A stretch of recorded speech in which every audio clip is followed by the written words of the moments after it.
Welcome back to another episode of the Blue Hen Outdoors podcast. I'm excited to have this week with us CJ Duffy and Neritic Diving. How you doing this evening? Good. How are you doing, brother? Good, good. Can't complain too much. It's Friday, so got the weekend here finally. Yeah. Of course, I get that. Yeah. So let's start it off. How did you get started off in spearfishing? So I actually found a photo album, and it was in the attic, and it was a photo album of my mom from the '80s, Oh wow. with a tiny little arbalete. I don't know if you know what that is, but it's a little Hmm. metal spear gun, and it was all rusted to crap, and but it was pictures of her shooting fish, and yeah, I just rode my bike down to the nearest dive shop, which happens to be Austin's Dive Center, one of the largest dive centers in the world. Hmm. And I said, "Hey, what do I do to make this work?" And made, you know, refurbished my first spear gun, and then ended up going out with a buddy's friend, or sorry, one of my buddy's dads caught us. We were actually in the garage, and I was showing him. I was like, "Hey, look what I've got." And he's like, "My dad's got one of these." So we went into his garage, and his dad walked in and goes, "What are you guys doing?" We're like 14 years old. And we're like, "Dude, we just found the spear gun, blah, blah, blah." And he's like, "All right, let's go." And we literally jumped in the boat that was behind his house and took off and shot my first illegal hogfish. Not proud to say it, but I brought it up and he was like, "That's way too small. You got to put that back." And so then my next fish was a legal hogfish, 16 inches, and it was all history after that. Wow. So hogfish was the first fish you started with? Yep. Hmm. Wow. So have you've been down in Florida forever, right? Yeah, I was born and raised in Miami. When I was 18, I went to college in Fort Myers, and you know, shortly after that, I bounced around. When I graduated, I started Neritic, and I bounced around a lot when I first started Neritic. What got you to start Neritic? How did that come about? I think we got a connectivity issue here.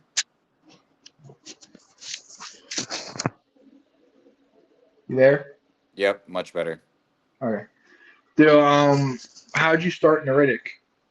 So actually, my dad was a CNC machinist, Hmm. and I actually was sponsored by a gentleman by the name of Carl Keller, and he made pole spears, Keller Aquatic Pole Spears, and for 2 years I used his spears, and I actually had two different world records on his pole spears, the Barracuda and the Amberjack, Hmm. and when he passed away.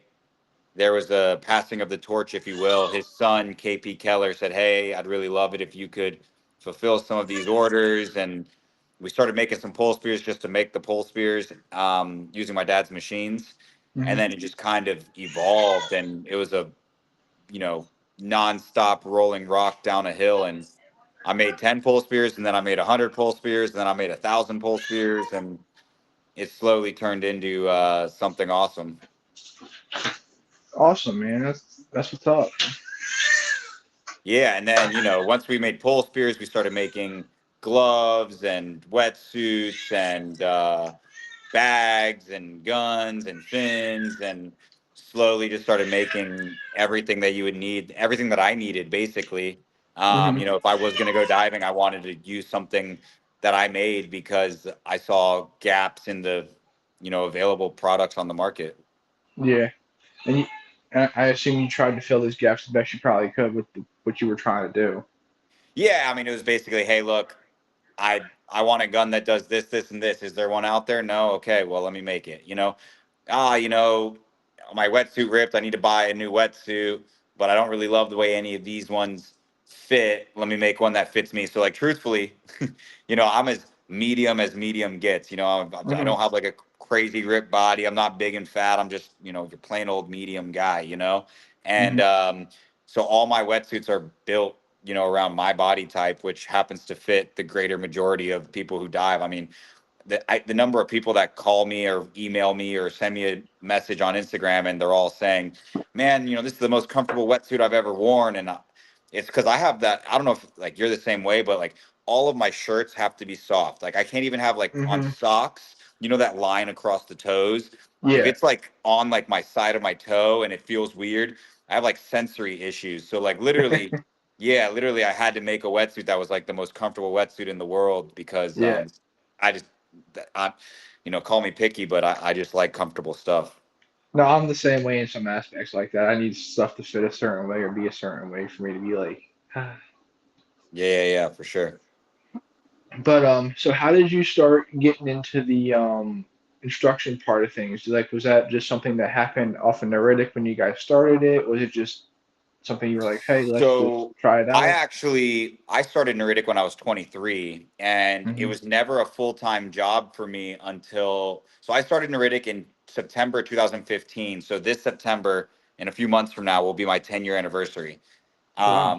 So yeah, I know it's a big thing for most companies to get to 10 years. And it was never a full-time thing. It was always a part-time thing. You know, I was working for my dad a little bit. And then after that, I was selling software and then full-time. And then, you know, after that, you know, I eventually got my master's in business. So what I was doing was I was working full-time, making dive gear and selling dive gear. And I would basically on my lunch and in the morning and in the evenings, I would run home and package and crimp and glue and do the side hustle thing, you know, and then when I was done with that, I would study for my master's in business, right? So like Hmm. I was initially my undergrad was a marine biology major. Oh, And wow. so actually, when I first graduated college, I was working for NOAA and FWC, and you know, doing all these marine research jobs full time. And that was actually, you know, around the same time that I started Neritic because it was, you know, hey, I need some more money. I was making 12, 13, $14 an hour as a college graduate. It was Hmm. hard to feed myself. So that's why my dad, you know, was like, hey, why don't we make some of these pole bears and turn this into something a little bit more for you? Um, you know, long story short, once I graduated with my degree, my master's degree, I actually had invested everything. I mean, I was working full time, I was paying my rent and all that, but anything left that I had, I went all in. I was like, all right, we're doing full on wetsuits, full on fins. You know, I invested every last dime I had in November of 2019. The Hmm. timing of this is super important. Okay. November 2019, economy was good, everything was awesome. I invested in a bunch of product, majority of it being built overseas.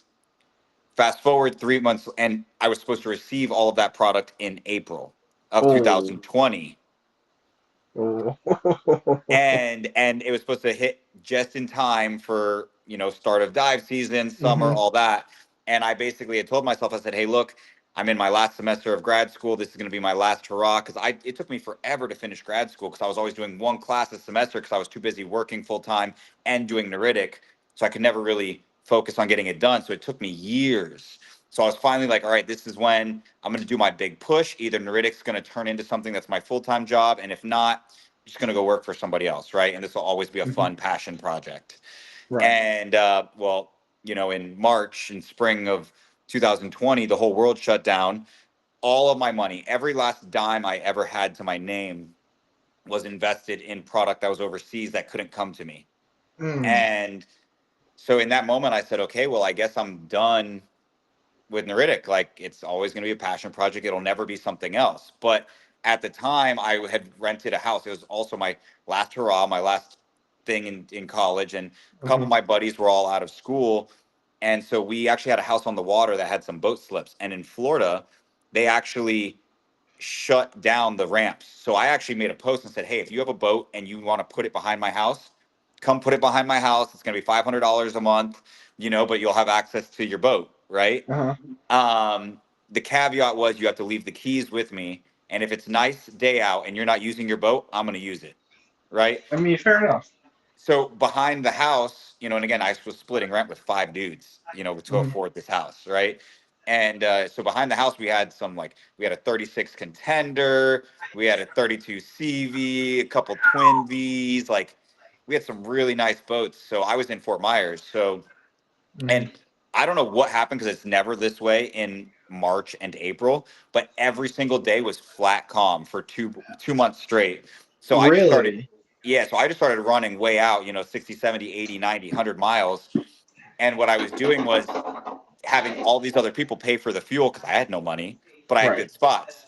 And so all these people were paying for the fuel and I was helping them land fish. And like, it started dawning on me that I was guiding without getting paid, Right, without right? guiding, right. Luckily, I didn't have to pay for the boat because it wasn't my boat, right? Hmm. But the fuel was getting paid for by everyone else. But when we were out there, I was taking photos for people, helping them land fish. And I slowly started realizing, like, wait a minute, like, this could be a thing. But at the time, I was also applying for jobs. So I actually got a job working for a company that will not be named because I don't want to trash any reputations and stuff like Hmm. that. But I got a really well-paying job. I had my master's degree. That I finished my master's degree that summer, and I got a really, really good paying job. High, into the six figures, Hmm. and moved my entire life from Fort Myers, downsized the Neritic brand and everything, and moved up to Jacksonville and started working for them. And 3 or 4 months in, I got COVID and went to work Oh without wow. realizing I had COVID. And I actually got fired for coming to work with COVID, which Wow. That's yeah. That's it has all kinds of weird stipulations with that because it was not justified. We did get involved in a lawsuit. I did end up winning, but that's neither here nor there. yeah. So before that, I had started while I was still trying to figure out what I was going to do with Neritic and working, full time and trying to make money. I had gotten my instructor's certificate right through Patty. Hmm. So I had done some part time, instructing and whatnot. And so of course, when I got fired, I had a brand new house in Jacksonville that I had rent and I had to figure out how to come up with rent, like what am I going to do Hmm. for money? I just got fired. So Right. I just went all in. So this was in October of 2020. My good friend Blake actually called me, paid for a flight. I moved out to Hawaii for a month, just trained with him and dove every day trying to figure out what I was going to do. And while I was there, I came to the conclusion I was like, you know what I'm going to do? I'm going to come back and I'm just going to start teaching spearfishing courses because I wanted it to be different. There was freedive courses out Hmm. there and everyone did freedive courses, but nobody taught spearfishing. Yeah. So Specifically. right. And so it's like, look, you can dive up and down a line, right? But like, let's be honest, you never dive perfectly up and down a line when you're spearfishing. You're diving down, you're checking for fish, you're moving over here, you're doing this, you're diving with a gun in your hand. And none of the other courses that were available at this time in 2020 allowed you to dive with a gun in your hand, which I thought Hmm. was silly. So when I came out the gate swinging, saying, "Hey, offering spearfishing courses, 3 days. The first 2 days we focus on diving, but on day three we focus on how do you dive with a gun? How do you hunt this type of fish? How do you tune your gear? How do you do this?" Right? Hmm. It was something that other people hadn't provided, and so it was very unique and very different. And when I tell you, I started advertising in December for courses in January. I was sold out and booked 3 months in advance, like Oh that. wow. Yeah, it was very lucky and very fortunate because timing again super important. This was at the end of 2020, early 2021, right? Hmm. Well, COVID things started to relax. People had been cooped up. They had all this stimulus money that had, the economy was going crazy. People were buying boats for 30, 40, $50,000 more than what they were supposed to be paying for a boat, Oh right? yeah. The entire outdoor space, whether it was hunting, camping, boating, beaching, you named it, it was exploding. So the timing was incredible for me because people just wanted to get out and do something, right? Hmm. Especially for being cooped up for so long. Exactly. So it was such an easy sale. And at this point in time, it wasn't like I was a guy who had nothing to offer, right? I'd been building gear for 5 years. I had a few world records under my belt. I had traveled Hmm. around. People knew who I was. I took some really nice photos. I had some Instagram following, but I didn't have much. I went from like 3 or 4 thousand followers that year to well over 20,000 followers. Like it was like that. Oh Like wow. yeah, like super fast, super easy once I went all in. Hmm. And I wish I could tell you that here's the secret sauce, and I did this and I did that. I got to be honest, a little bit of it was luck and timing and just being in the right place and the right time. But I think also, like, if I didn't know what I was talking about, people wouldn't have continued to book, right? Hmm. Um, and I also implemented something that I hated. You know, when I'd gone on expeditions with people in the past, or I'd done freediving courses or charters with people in the past, it was always this strict, like, 4 hour, 6 hour, 8 hour, and it's like, oh, it's 3:30, time for us to go back to the dock, and it's Yeah. like, sometimes it's like, dude, the fishing just got good, like, let's stay out another couple hours, and they're like, oh, fine, well, Hmm. I need another $300, $400, right? Right. And I hated that. So I was kind of new and trying to earn my stripes and show why you need to choose me. And I started doing like 10-hour and 12-hour days, on the water for the same price as what people were offering for 6 and 8 hours, right? Hmm. So to be fair, I was selling myself very cheap, but I was providing more service. I had all the guns and equipment there. I was servicing all that. I was taking the photos. I was like, you would come to me, you'd do a thing with me, and by tomorrow, you'd have an entire folder in the Dropbox with your name and all the photos and videos of you. And like, Oh wow. I, yeah, I was providing this white glove service for standard everyday Joe pricing, right? Hmm. Um, but I was also honestly waking up at 3 o'clock in the morning and doing editing and blah blah blah and getting ready, doing the charter all day or the course or the free dive, whatever, and Hmm. then getting done at like 7, 8, 9 o'clock at night, cooking for them, cooking the meals. It wasn't just the course. It was like I was like, hey, this is what we do. Now we fillet the fish. We do this. It was like just come live with CJ Duffy for 24 hours. And, like it was kind of crazy. And my girlfriend, she's my wife now, but my girlfriend at the time was like, CJ, you're insane. You're doing all of this for like a couple $100. Like that's insane. And she was a trooper. She actually followed me around. The other thing is, if I had a course in Key West, I would, today I would also possibly be in Jacksonville or Tampa in 2 days from now to teach another private. So I was just driving back and forth. I put something like 80,000 miles on my truck in like, Ooh. yeah, yeah, it was insane. I put so many miles on my truck in like 3 or 4 months. It was Hmm. out of control. But that I think is what gave me the foundation for after I taught all these people, they all were like, well, now I want to go shoot fish with you because I see these fish that you're posting. I want that. So it just slowly snowballed into, okay, doing, stuff in Key West and then, booking stuff with my friend Sean in Costa Rica or whatever and in the Hmm. Bahamas. And it just, again, just slowly snowballed. And in less than 2 years, I had a fully operational thing where every time I went to San Diego or Fiji or, Louisiana or Bahamas, what I was doing was I was leaving behind gear in all of these Ah. locations with my clients. So, or with my captains that I partnered with. Hmm. And by leaving behind the gear, I was able to then say, A, I was saving money. I'm not toting the gear around. Toting gear was impossible. Oh, I could imagine, especially if you were flying or doing. Flying, driving, you name it. It was just a nightmare. And so I slowly started saving up money and buying more gear and leaving it there. Like, I mean, dude, think about this. When you go on a trip to Costa Rica, it's going to cost you anywhere from $200 to $300 each way. By the time you pay for your luggage and stuff, and then you add your sport tube as your second or third bag, they nail Right. you for the overweight, the oversized. They nail you for everything. So as an individual person, you're paying an extra two, three, $400 just to get your gear there. But like that's a value add if the gear's already there, and all you got to do is show up with your wetsuit, mask, snorkel, and fins, Right. You right? just show up with the backpack essentially with everything.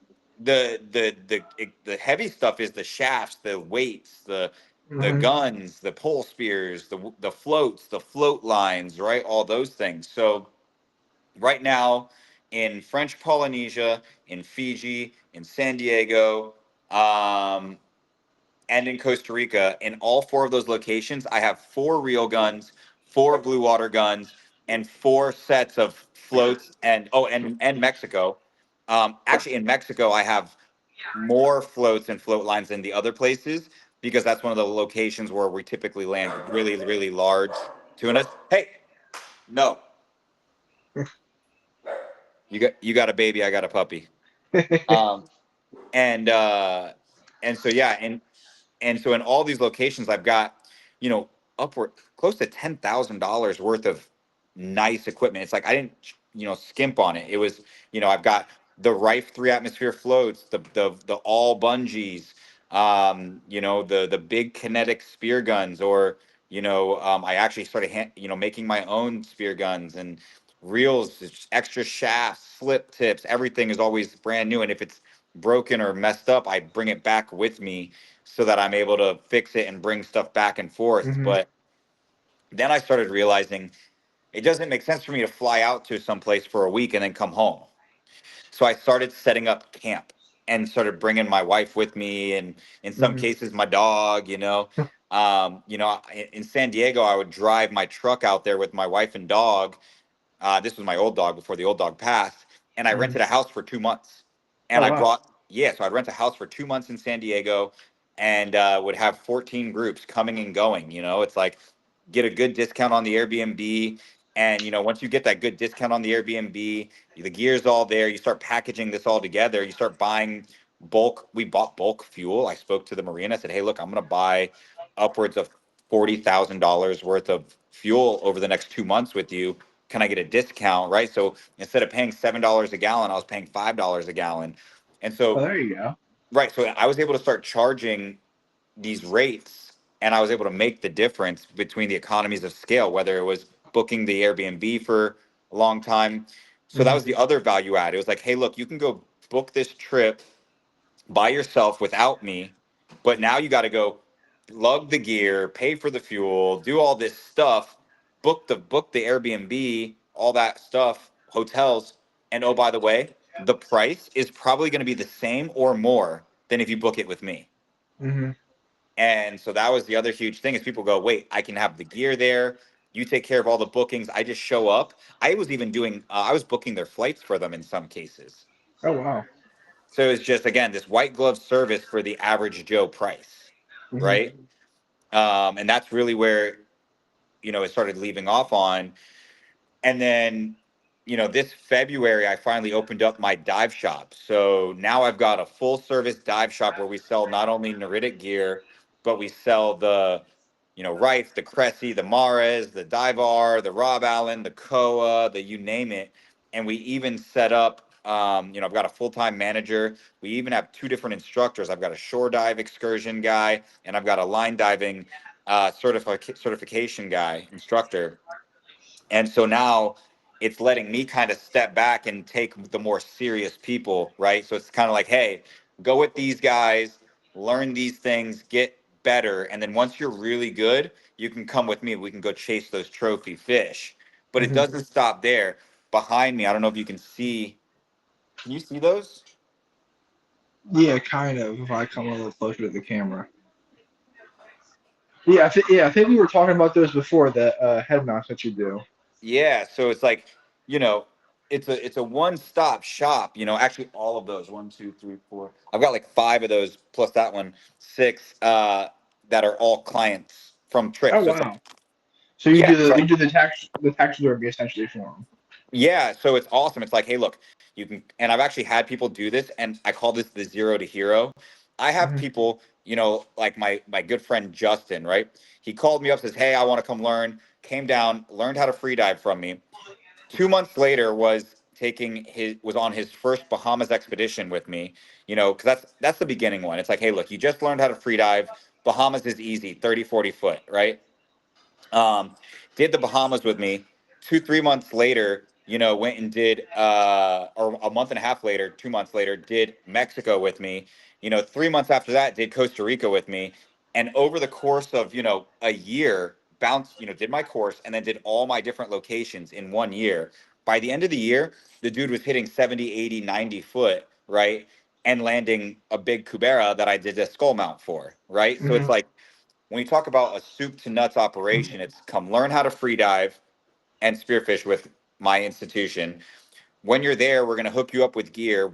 If you sign up for a course with us, you end up getting discounts on all your Neritic gear, right? So you Hmm. come learn from me. We outfit you with the gear that I design, that I use myself. Then you go and do an expedition with me, And eventually, once you land that trophy fish, I take the head, turned it into a trophy mount. And oh, by the way, when you're done, roughly 4 to 6 months after your expedition with me, there's going to be a 25 to 30-minute YouTube video of your trip so you can show all your friends and family what you did on your trip. I was just gonna say, how is that how you kind of started getting into the YouTube thing? Man, the YouTube thing was just at first I was taking all still photos with a big camera, and I Hmm. got so sick and tired of lugging around a big camera with me that I started using GoPros. And I actually had a guy reach out to me. He works for me now full time. His name is Evan, and we agree to disagree on the order of this conversation, but to me, I remember it as him saying, "Hey man, love your content. The footage that you get is unreal. The stuff you get is incredible. But no Hmm. offense, your color grade is crap and your editing is horrible." You know, that's how I remember it. He says it was a lot nicer than that, but I remember it as you do this great, but God, man, you need help, right? And so I actually sent him an entire folder of all my stuff from a Mexico trip. And I said, make a video. Let's see what happens. And he put together, it's actually, if you go to CJ Duffy Expeditions on YouTube and you go to the Hmm. very first video that I ever posted, it's a 17-minute, like, we actually brought the guys in, Cooper, Stove, and Tommy. We brought them in and had them do like an interview style uh, experience and then matched it to all the video I took. And it is an incredible, incredible piece of work. And he was like, "Hey, man, just so you know, that was a lot of work. I can't do that for free." Right. Right. And I was like, "Yeah, I get it. I just can't afford it." So we actually started this whole, "Hey, look, let's start a channel. And if you can do this and we can make a channel that makes money, I'll let you keep all the proceeds." Right. Hmm. I just want the good videos because it's going to help me. Well, fast forward 6 months to a year of him making free videos, I actually was in a financial position where I called him and I said, "Bro, I'm actually about to leave for a trip." I was actually about to leave for San Diego. I was in the Bahamas and I was coming home in 2 days. And then I was going to leave 8 days later for San Diego. And I was going to be Hmm. gone for 2 months. And the guy I had working for me at the time, that part time, had to leave and for whatever reason. And so I called Evan and I said, "Yo, you have 4 days to get all of your stuff. Quit your job that pays really well. Quit your job, move all your stuff, come to Miami, come work for me. I can't give you full time editing, but if you do half part time, managing the equipment shipments and half time editing, I'll pay you full time." And it was not what he was making. But I was like, "Dude, trust me, we're getting on a train. We're going to make it. It's going to be awesome." And that dude stopped what he was doing, quit his job, moved in, trusted me, and we've been off to the races ever since. I mean, we've got, he's got his own apartment now. At the time, he had to like find a weird like move-in situation. Like, the whole thing's gotten just so much better. We've tripled, quadrupled the business. He's Hmm. an integral part of my business. Everyone knows him as, my right-hand man. He's the customer service. He edits the videos, all of that. And he's really a huge part of why the business is where it is today. Awesome. So from being around, I mean, you said you've gone to Costa Rica, Hawaii, Mexico. Out of all the places you've been, where would you say is your favorite place that you've gone diving Dude, this is such a loaded question. And like I get this all the time when I'm at my in-laws. My wife is from Canada. So you got to imagine these people are not ocean-oriented people. So their favorite question is, "What's your favorite fish to shoot? What's the biggest fish that you've ever shot? Where's your favorite place?" Right? And at? even outside of them, it's like I get people like, "If you had to choose one place to spearfish for your life forever, where would it be?" The answer is I couldn't choose. It's like after 2 months in the Bahamas, I'm over it, dude. I'm over using a pole spear and I want to use a spear gun, right? Yeah. Hmm. After 2 months of cold San Diego water shooting tunas, I'm like, you know what? I would love to go shoot a grouper right now. It's like I get tired of certain areas, but Yeah. you know, I think it's all dependent. Like, what time of year is it? And it's like it's really it's a hard one. What's your skill level? And I would say this, look, if you want warm, crystal clean, shallow diving, Bahamas, that's your thing. And honestly, I think you should go there for only a certain month range. I'm not going to give away all the secrets right on this. You know, you got to call me for that. But there's a certain month range where you're going to get good weather, good fish, and you're not going to have the crowds, right? Hmm. Because once the weather gets too good, then all the crowds show up, right? Yeah. Um, And if you want to do tuna, it's like, dude, there's two options, man. You got your warm weather, your beautiful weather, calm seas, no sharks. That's an option. I'll tell you where. Message me, right? Hmm. Or you got cold water, potentially rough seas, but potentially bigger tunas. You know, kind of crazy. And it's a bluefin, right? It's a San Diego stuff. Hmm. And then you got your I don't care about the little tunas. I don't care if we sit there and float for 10 days and don't see anything. I want to shoot a 300-pound tuna. You know, the biggest fish I've ever landed was not me, it was a client, but we landed a 330 plus pound yellowfin tuna. I mean, that's the pinnacle of I don't know what the equivalent is in hunting, but you know, that's Yeah. as big as they get. If you ask anybody what's the number one fish in the ocean, they're gonna say it's either a big yellowfin tuna or a dogtooth tuna, which leads me to my next thing. If you were to ask me right now, CJ, where do you want to go? It's not fair. I want to go shoot a dogtooth tuna. I'm obsessed with the South Pacific right now.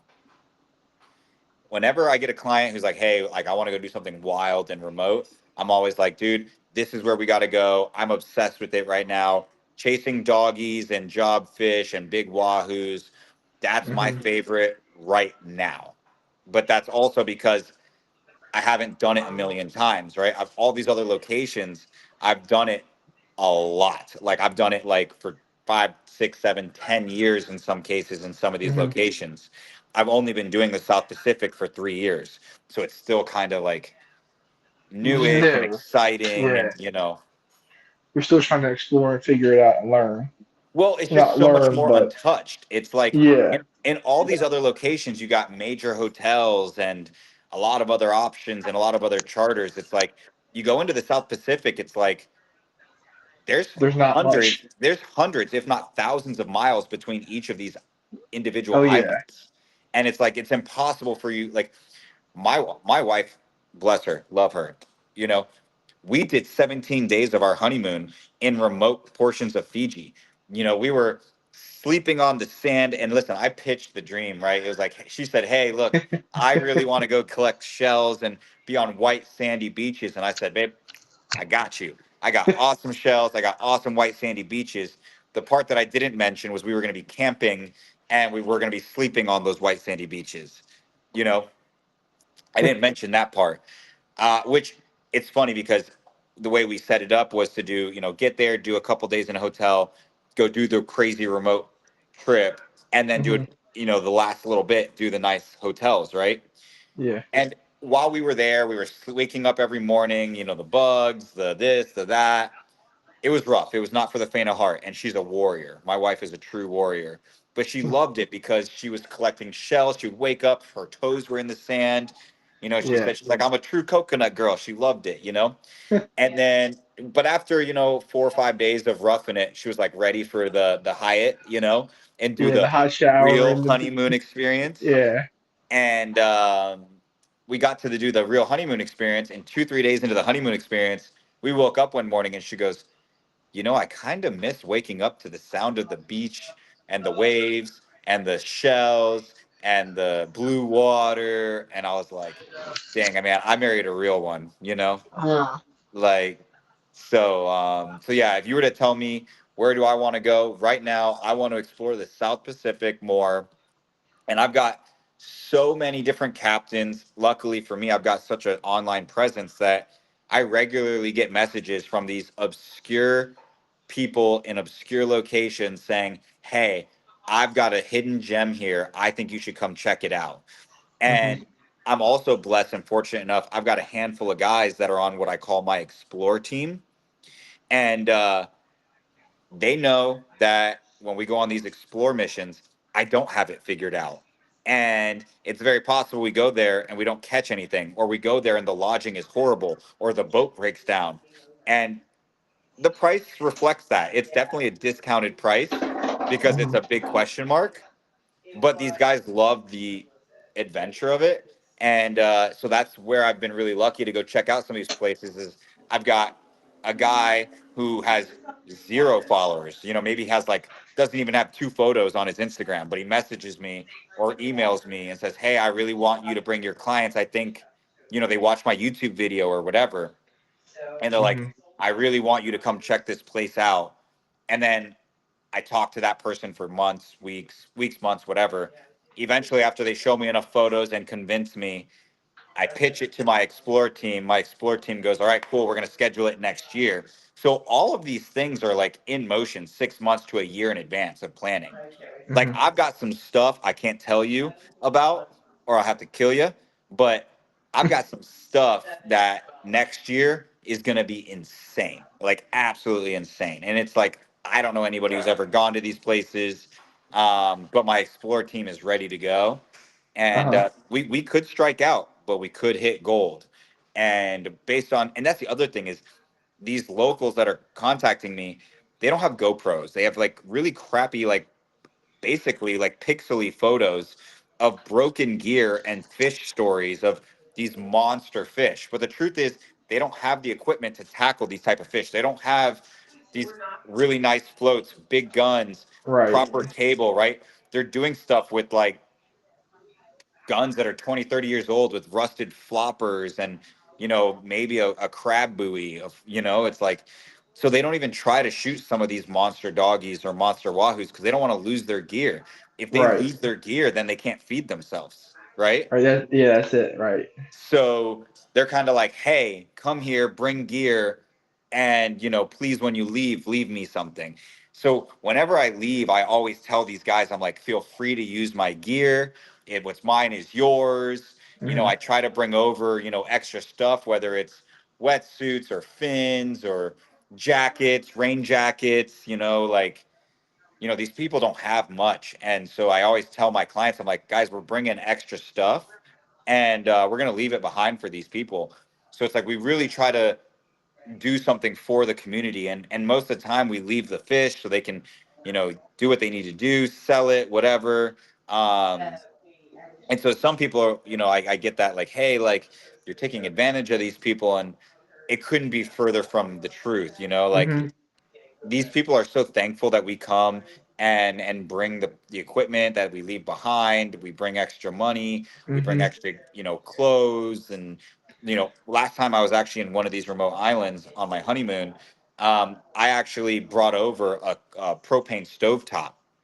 Oh I brought wow. over a propane stovetop because they were constantly cooking on open fires. Mhm. And so he mentioned, you know, hey, one of the nights that we're camping, we might not be able to eat because if it rains, we won't be able to start a fire. And I was like, no, no, no, we're going to eat because we're going to have propane. It's not a problem. And, you know, so now he's got a propane tank and, you Yeah. know, he's like, dude, this is amazing. Thank you so much. You know, so it's like, we just try to do what we can for these people. And that's what it's all about, just helping out where you can, spreading your outreach. And I can only imagine that the videos that you post and like say, hey, where you're at, or say, hey, come with these people wherever you're at, it just helps boost the tourism, helps boost where they're at even more in the process. Well, yes and no. So I don't want to spot burn. I absolutely hate Well, the, yeah, I yeah, that too.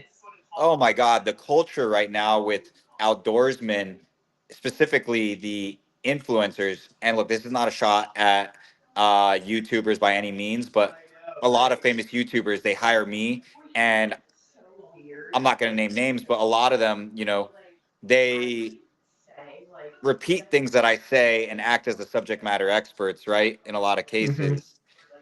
But then turn around and spot burn and say, I'm here, it's this month at this city of this country, and I'm going out, and this is what we're looking for. And I'm like, dude, no. Yeah, we want to help these people out, but at the same time, it's like we can't let everyone know that there's these Uh, fish here because it's a right. finite resource. And unfortunately, most people don't fish for the future. And I'm a pretty sustainable guy. I was a marine biologist at Hmm. first. And I even get clients that are mad at me, but sometimes they shoot like a really nice fish and I'm like, all right, we're done. Like nice fish in the cooler, like we don't need to go shoot more of these. We have more fish than we know what to do with. We have more fish than we can share with these people. We don't need to stack the coolers. Like that's it. Like we need to make sure we farm this area. And a guy once told me, his name is Patrick, in Mexico, a German guy actually in Mexico. Go figure. But he gave me a spot one time and said, "Hey, I need you to respect this spot. It's a beautiful spot, and it's like a garden. You can pick one rose from the flower and leave, and if you come back, there will be more flowers. If Hmm. you pick a whole bouquet and leave and come back, I promise you there won't be anything left for you." And it's such a good like way to realize it is. People just think, Hmm. "Oh, there was 30 groupers down there. We could shoot all of them." No, like Right. it took that grouper 20, 30 years to get to that size. You take one, that's it, Hmm. you know? Yeah, help practice restraint and help keep the conservation and sustainable aspect of things because that's ha- not half, but most of what we're doing this for anyway in the first place. Like helping. I mean, me, I kind of do a little bit of everything, like fishing, hunting, this, that. It's all about conservation, like helping keep balance and everything. You know. Yeah, and look, I wish I could say that I came up with this tagline, but Rife was the guys who came up with it. Fish for the future, or I think it's like fish for the next generation. It's something along those lines. But like outside of being like the silent hunter is one of their taglines, the fish Hmm. for the future, fish for the next generation is one of their taglines. And it's like, dude, Jay Rife and his family, Jay's passed now, but his family that's kept it going, they've done such a great job passing on a positive, sustainable note. And it's like, I can't applaud that enough, really. Hmm. Well, I like the analogy that you said with the pick the flower out of the garden. Like you pick the one flower, you have the whole garden still, but you pick it all, and I Dude, like that analogy. I mean, people in Florida are the worst. I'm a Floridian, a South Florida guy, but I see online in the boards, everyone's complaining about, especially right now in the Gulf, like they're really complaining about that. They're about to change the hogfish regulations and the gag grouper and the red snapper and this and that. But I got to be honest, in South Florida and the Florida Keys, we were seeing a decimated hogfish population where the hogfish were transitioning. So I don't know if you know this, hogfish always start off as female and then Hmm. transition to male.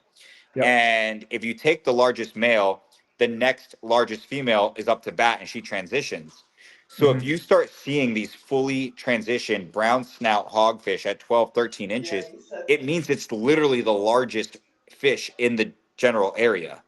Right. And that's horrible because when I was a kid growing up, we had these in South Florida, in Miami, we had these big 20, 25, 30-inch hogfish, as big males. Now it's like, and well, rewind 4 years ago, 5 years ago, you were seeing 10-inch transitioned males, 11-inch, Hmm. 12-inch transitioned males, and it's horrible.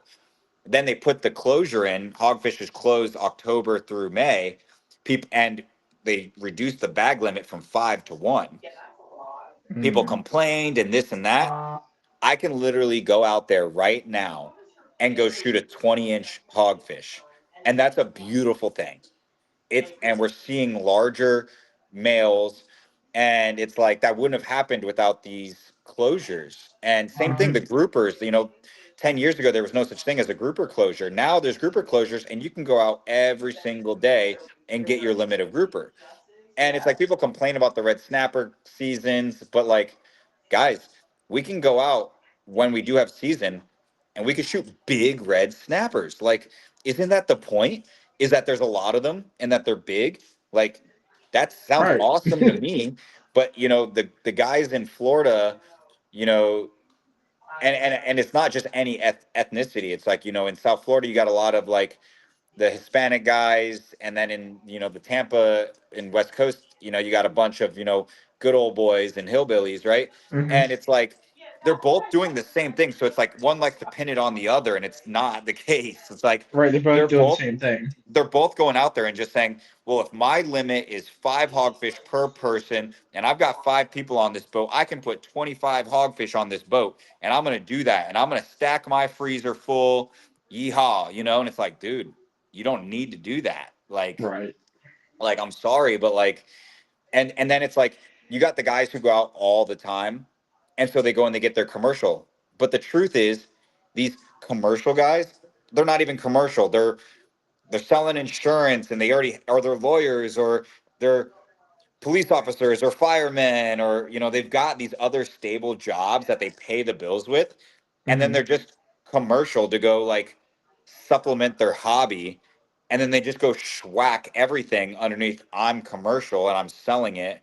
It's like, bro, whatever happened to, like, if someone's commercial, that's their job, that's their only job. These guys that are full-time commercial guys, respect, they work so hard Oh to yeah. put and then barely make ends meet, to by the time they pay for the boat and this and that, like, those Hmm. guys barely get by, and have a really hard time when the weather's bad or the fishing's not good. And you've got these other guys who pay for these $300,000-400,000 boats. Hmm. How they buy those boats? Not with from commercial fishing. It's from their other jobs, and it's like, give me a break, dude. You don't need to go out there Hmm. and schwack your limit of commercial fish to go sell it. Like, the truth is, you don't. Just, you want to go kill fish. Like, Yeah. and again, like, a lot of these guys are on scuba, and I'm not going to turn this into a scuba versus free dive thing, because I do think there's a lot of guys who legitimately can't free dive and they want to enjoy spearfishing on scuba, and I actually think that that's fine. But Hmm. what I hate is seeing somebody put their knees in the sand on a ledge and schwack 30 mangroves on a single tank dive. That's not Yeah. sport anymore. You know what I mean? Like, the equivalent would be like, I guess I don't really hunt, so if this analogy is wrong, like, Well, let me I'd know. say But like, the sorry to cut you off, but I'd say the equivalent to that is like you shooting a bunch of ducks over you dumping corn over somewhere or something like that. yeah, that's what I was gonna say, is dump a bunch of corn or whatever, a massive feeder, and you got a bunch of doe or bucks or whatever all coming to it. I was gonna say, the feeder with pigs and tannerite, but I do have a friend in Texas where they actually are like an invasive situation, and they got to get rid of them. So I'm Yeah. not gonna use that, because I get it. Like, lionfish are horrible, and we go out there and we try to get rid of them because they're invasive and they're destroying the natural populations of other fish. Hmm. Similarly, these hogs that are, getting out of control, and Yep. I don't know how often this happens, but these videos where they put this feeder out and there's like 50 hogs, and Oh then yeah. a dude just Yep. pops it and it's just like, right, and everything's flying. I think it's hilarious. So while I'm preaching conservation and not harming animals for the sake of harming them, I also still think that that's super fun and super cool. Yeah. Well, that's like when you shoot them out of the helicopters in Texas. It's like Yep. okay, it's a little overkill, but it's like the throttle's that bad. It's got to be done. Yeah, I mean, if it's a nuisance situation, they do it in Louisiana with the nutria rats. Yeah, I've heard about. I've been hearing more about that. Yeah. Yeah, I've got some buddies in Louisiana because I go diving in Louisiana. Again, I'm not a Hmm. hunter, but there's a crazy overlap in people who hunt and people who spearfish, Oh you yeah. know? And like, it's like a lot of the guys, they spearfish from, April through September. And then as soon as September, October turns around, the diving gear and the boat gets put up and the hunting gear comes out, and they Yep. They hunt grab a from bow like, and go get in their stand. Yep. yep, they hunt. They do the the doe season, bow season, rifle season, into duck season, and then after duck season, you start trailing, trickling into turkey season, and then by the Hmm. time turkey season's done, you're ready to go back to diving all summer. Exactly. I'm not a hunter, and I know which seasons are because all my clients are hunters as well. Yeah. So you were mentioning you have a bunch of cool, exciting trips coming up. Is there any? I know you said you didn't want to give too much away, but is there any like anywhere you're going that you want to say is, oh, that's the cool one. I haven't been there yet, or any species you're going for that you're excited So for? I've got a client, and I've got a situation where we are renting a massive, massive 150-foot vessel, right?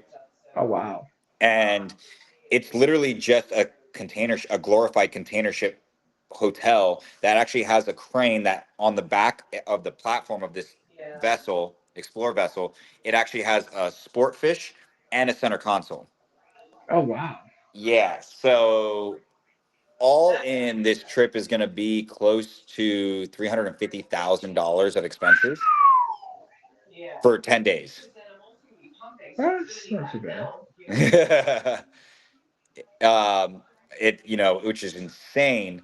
Um, Given that, but what we're going to be able to do is we're shipping containers of fuel to these undisclosed locations ahead of time, and in those containers there's not only fuel in some, but provisions in other, water, food, things like that. Hmm. Because what we're going to do is, we're going to take this explore vessel to the end of the earth, where the last known place of like where we could ship things to, Hmm. load the vessel at that point, which already is, far from everything, and then we're going to go another 4 days into the end of the earth, and we're going to spend some time in places that I don't think many humans have ever gone. And it adds a layer of complication, though, because now I'm also, we're talking about rescue situations and making sure we have medevac helicopters that can get to Hmm. us, things like that. So landing locations, um, communication in case we do need Hmm. things like that, support life rafts and things like Sure. that. I Yeah. mean, it's pretty intense because not long ago, this is kind of off track of that, but 2 weeks ago, I actually had a situation where I had to use my Garmin InReach to contact Coast Guard because I was on a sinking vessel 60 miles from land. Oh wow. Yeah. Well, I mean, God bless you guys are all okay, but wow. Yeah. I mean, well, we got lucky. I didn't check the vessel I was on, but they didn't have a VHF. And so we got very lucky that we were able to, with my InReach, ping to people that were able to ping to a vessel that was nearby our Hmm. location to come help us.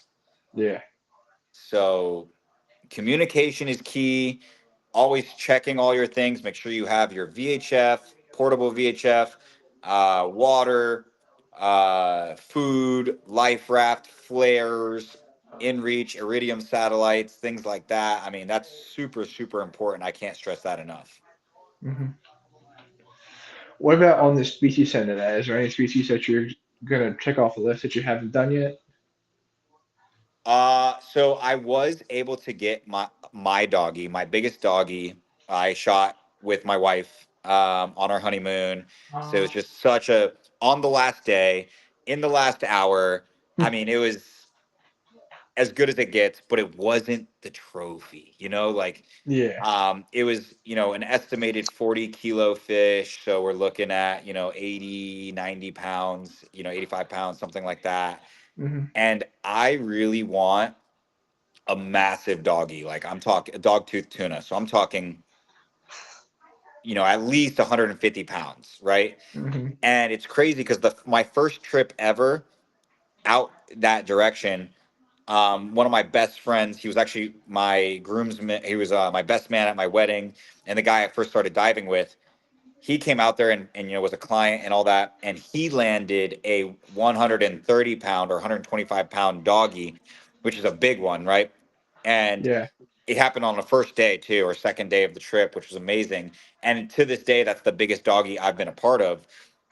And it just goes to show that since that day, I've spent almost 3 years ago, I've spent at least 6 months worth of dive time and travel time and being in these remote South Pacific locations looking for a big doggy. And I still haven't even seen one of that size Hmm. since that time.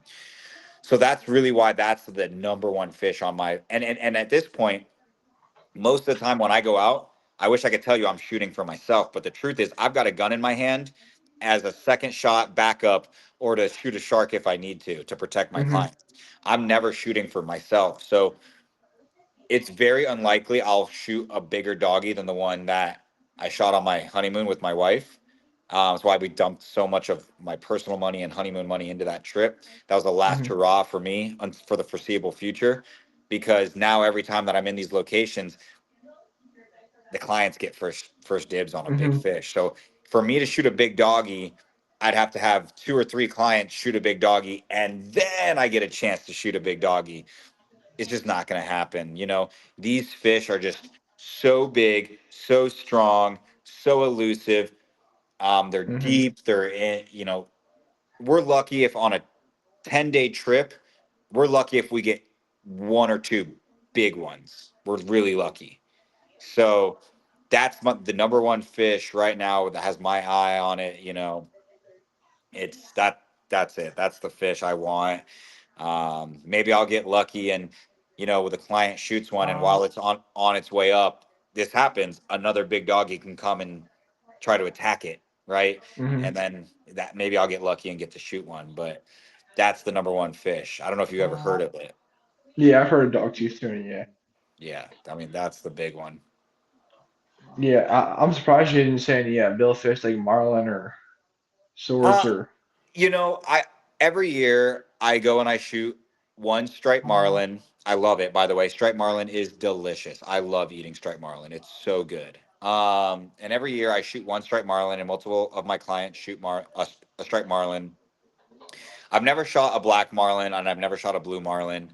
Um, but to be honest with you, I don't see the allure of it, right? Yeah. Like, um, a big marlin like that, when because I've swam with big marlin, like big blue Hmm. marlins. When they show up, they kind of come right to you, right? They're not afraid of you. They come right to you. You've got a big gun in your hand. You've got a float. Marlin don't exactly go down. They swim at the surface. You know, it's not going to, yeah, it's a rush, but it's not difficult. The challenge isn't there. Like Yeah. for me, the fishing, and at least where I've gotten to in my career in spearfishing, is I enjoy the challenge. So, for example, I love trying to shoot porgies on a pole spear. Like, Hmm. porgy are literally these tiny little fish. They taste great. They're Hmm. super shifty. But shooting a porgy on a pole spear is so much harder than half these other fish that we chase. Like a big yellowfin tuna, honestly, isn't even that hard to shoot. You jump in off the back of the boat, you dive down, they're either going to be there or they're not, right? Or if you're Yeah. chumming, they're in there, they're eating the chum. Is there challenge? And yeah, a little bit. I get it. Maybe I've just gotten so good at putting people on tuna that I just don't find it that complicated or difficult. Hmm. Um, I think stalking out a fish and being like cheeky and trying to hide and doing all those things is for the smaller fish is fun. And then on the bigger fish, like the doggies or the big cuberas and like some of these fish that like just because you shoot it doesn't mean it's over. I mean, they wreck gear, they snap cable, they get sharked because of the environment that they're in, like all those other complications where it's like first you have to travel ex- extensively to find this fish. Then you have to be in the right place at the right time when the tide is hitting, just when the sun is in the right position, all these things. And then even then, you got to dive down in the the fish comes and checks something out and it's like you just got to go boom and hit 60, 70, 80, 90 foot, which is challenging. And then after you've done all of that, now you got to put a shaft into the fish. And guess what? That's the easy part, right? The crazy part is traveling 2, 3, 4, 5 days, setting up, doing that crazy drop, waiting for that fish, waiting for that moment. That's actually the easiest part of landing a doggy. The hard part Hmm. now is landing it because they're going to go rock up in 150 foot of water, or they're going to get sharked, or they're going to sink a float and you're never going to see it again, or they're going to burst your cable, like all these other things that's complicated to landing. That's why it's such a dream fish, is because so many things could go wrong. For everything to go right is just Hmm. the stars align and it's almost impossible. Yeah. What about you? Do you have a fish that you want to chase? As far as like Fishing, fine, Mm, yeah, as far as like that kind of like the bigger caliber fish, pelagic fish, I'd say wahoo's at the top of my list. Um, What would you consider a big wahoo?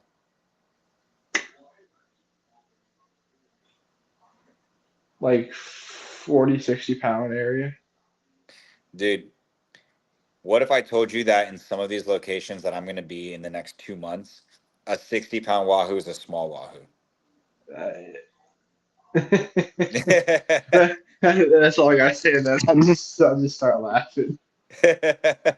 Dude, like it's insane. We hand feed in some of these locations, we hand feed 60, 70 pound wahoos and wait for the 80, 90, 100 pounders, you know? Um, and we have landed them, multiple. The biggest wahoo I've been a part of was 100 pounds on the dot. I got to be honest, I think the scale was broken. That thing looked huge. Like my friend is 6'1", 180 pounds, and when he laid down next to it, the wahoo was bigger. The wahoo was wider and longer than him. It's just like it was huge. Wow. But yeah, if you ever want to chase some of these fish, um, dude, let me know, man. Like, Oh yeah, for sure. and honestly, in some of the cases, this one's funny. We catch wahoo in Mexico when we're Uh-huh. when we're going from. So I do a liveaboard in Mexico, and so to give ourselves a break between dive spots, and also to like save on fuel because we Hmm. dive off the same boat that we live on. It's a 42-foot Riviera. Um, we'll actually troll nomads from spot to spot because if the spot we're diving for groupers in like 70, 80 foot, I'll just push out to that like 110, 120, 200 foot range and then drag nomads and then come back into the next spot. And it's like almost every single time we hook up to a wahoo, and the wahoos are every bit of 50, 60 pounds. So and that's That's just awesome. bycatch. Yeah, So that's awesome. we'll have to get you to come out sometime. Oh yeah, for sure. We'll definitely get it going and uh work out the details of it. Yeah. But right, real quick before we get going here, my favorite question to ask everybody as we get ready to end everything is, what is your why and what keeps bringing you back out for more? Man,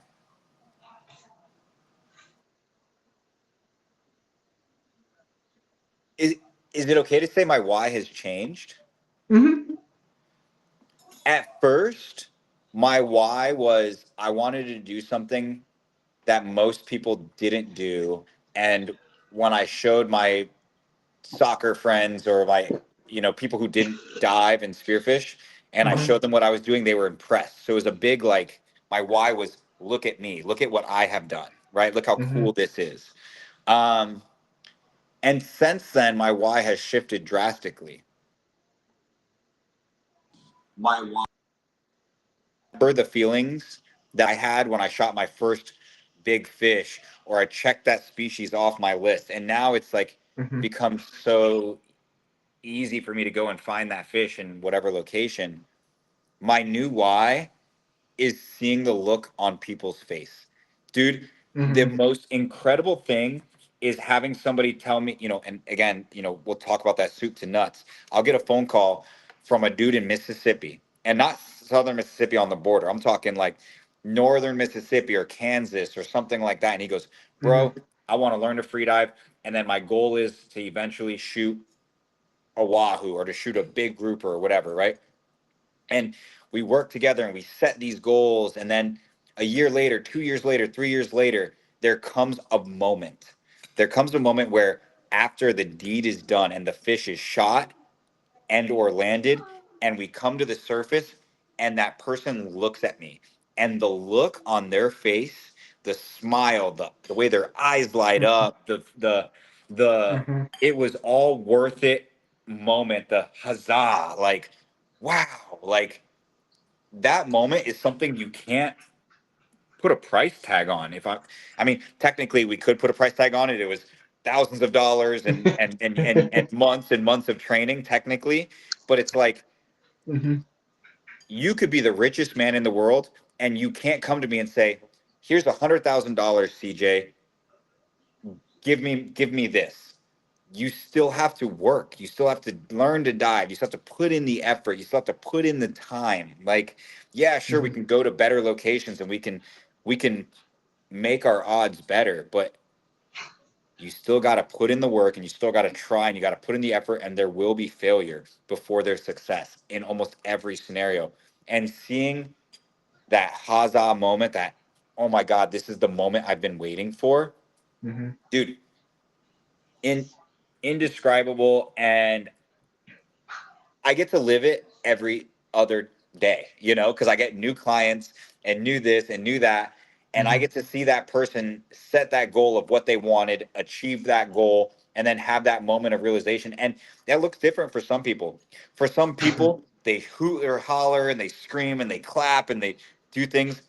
Other people are just in shock and disbelief and they don't even talk. And they're just like, what just happened? It finally happened. Other people break down and cry. Like I've shared tears with people in the water, Wow. like just because like I'm empathetic and I see a Hmm. grown man crying, not because he's sad, but because if his dream He's came to so full of fruition. joy. Yeah. Yeah, and it's like, dude, if you can't feel that joy, that elation, that moment, and feel the same thing, dude, you're not human. You're not Yeah. human. I don't care who you are, and that's my why, dude. I love it. I love it so much. That's awesome.